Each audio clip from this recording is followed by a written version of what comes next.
నమస్తే. Welcome to citizen pulse. నేను మీ ఉదయ్‌కి.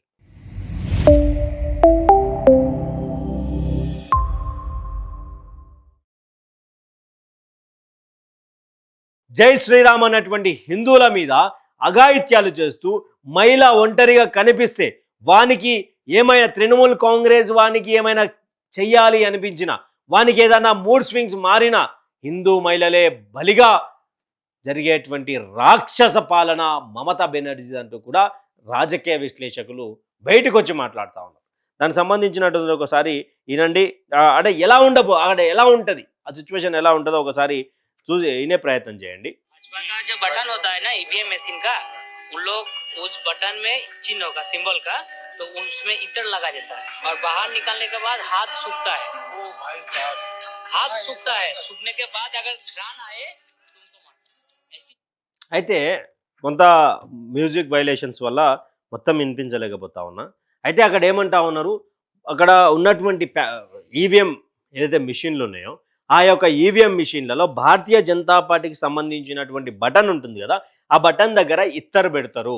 ఇత్తరు పెడితే అక్కడ ఎవరైతే భారతీయ జనతా పార్టీకి ఓటు వేయాలని ఓటు వేస్తారో వాళ్ళ చేతులు బయటికి రాగానే ఓటు వేసి వచ్చినటువంటి చేతులు వాసన చూడటం. అంటే ఓన్లీ హిందువులే టార్గెట్, మరెవరు కాదు. ఎందుకంటే ముస్లింలు ఆల్రెడీ తృణమూల్ని ఆఫ్ చేసుకున్నారు. వాళ్ళ టార్గెట్ క్లియర్గా క్రిస్టల్గా హిందువులపై దాడులు చేయడమే అనేది తృణమూల్ కాంగ్రెస్ నిరూపించుకుంటూ వచ్చినట్టు.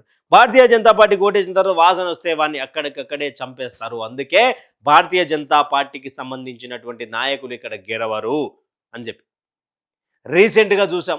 వెస్ట్ బెంగాల్కు సంబంధించినటువంటి కొన్ని నియోజకవర్గాల్లో ఈవీఎం మిషన్ల మీద స్టే వేసేసారు.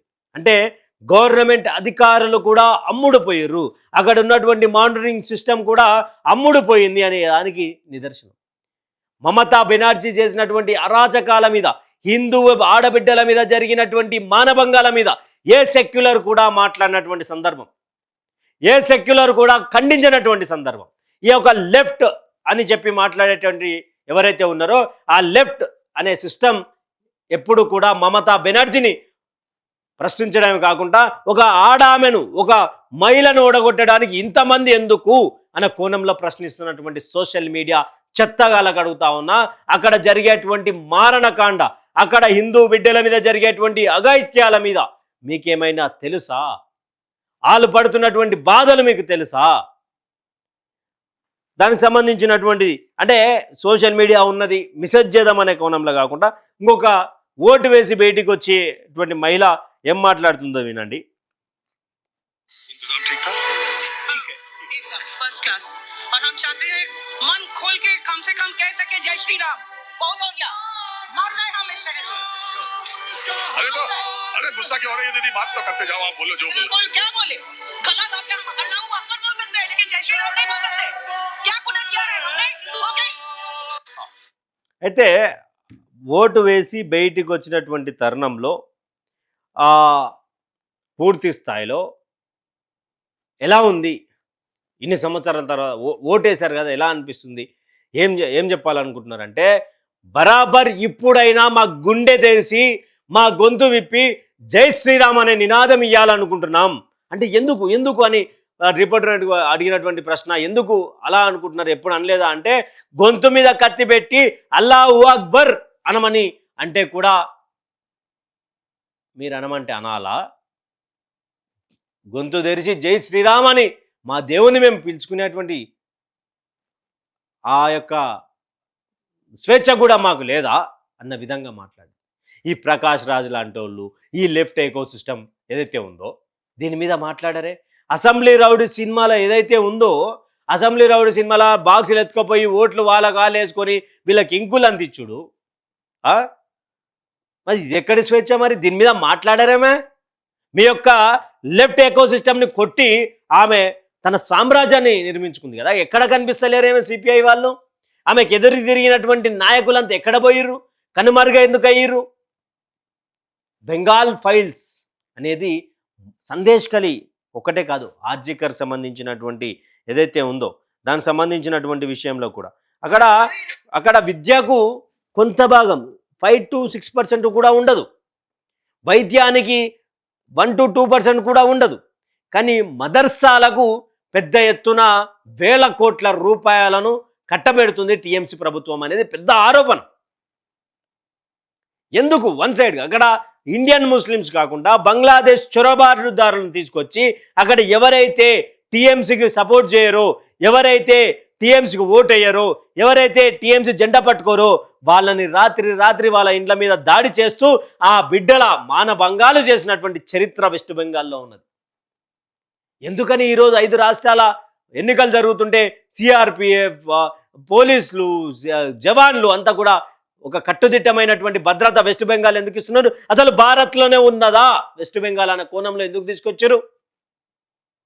ఏం డెవలప్మెంట్ చేసింది మమతా బెనర్జీ అని చెప్పి ఈరోజు ఆమెకు సపోర్ట్ చేసేటువంటి నాయకులు మాట్లాడుతున్నారు. ఒక ఆడామని ఓడగొట్టాడు. ఒక ఆడామ కాదు, గుర్తుపెట్టుకోండి. ఒక ఆడామ అసలు కానే కాదు. ఇండ్ల మీదకి వచ్చి ఇప్పుడు కూడా ఓటు వేస్తే వెయ్యి, బీజేపీకి వేస్తే చంపేస్తాం. డైరెక్ట్ మమతా బెనర్జీ అంటుంది, अल्लाह के कसम 4 तारीख मई को तृणमूल कांग्रेस आएगा ना, भारतीय जनता पार्टी कार्यकर्ताओं सुन लो, आपको कौन भी नहीं बचाएगा. అక్కడ ఐపీఎస్ ఆఫీసర్గా వచ్చినటువంటి ఎన్కౌంటర్ స్పెషలిస్ట్ని టీఎంసీ పార్టీ వాడు తిడుతుండు. సార్ ఇప్పుడు వచ్చినావు, కొట్టేస్తున్నావు, ఎన్నికలు సాఫీగా సాగిస్తున్నావు, అదంతా బాగుంది. కానీ ఒకవేళ మేము వస్తే మే 4 తర్వాత మేము వస్తాం, అప్పుడు మీరు బెంగాల్ వదిలి వెళ్ళిపోలేరు సార్, అప్పుడు మీ పరిస్థితి ఏంది అని ఒక ఐపీఎస్ ఆఫీసర్ని మాట్లాడితే ఐపీఎస్ ఆఫీసర్కి లేనటువంటి స్వేచ్ఛ అక్కడ ఉన్నటువంటి హిందువులకు ఉన్నదా అంటే ఇంకొకటి ఇక్కడ మమతా బెనర్జీ మాట్లాడుతుంది. నూరి जो मर्जी हो हम करेंगे. एक बात याद रखना, बीजेपी को मदद मत करो. बीजेपी का अगर तुम लोग मदद करोगे कोई, तो अल्लाह का कसम आप लोगों को कोई माफी नहीं करेगा. हम तो माफी नहीं करेंगे. ये लड़ाई में हम लड़ाई करेंगे, हम लड़ेंगे, हम लड़ेंगे नहीं.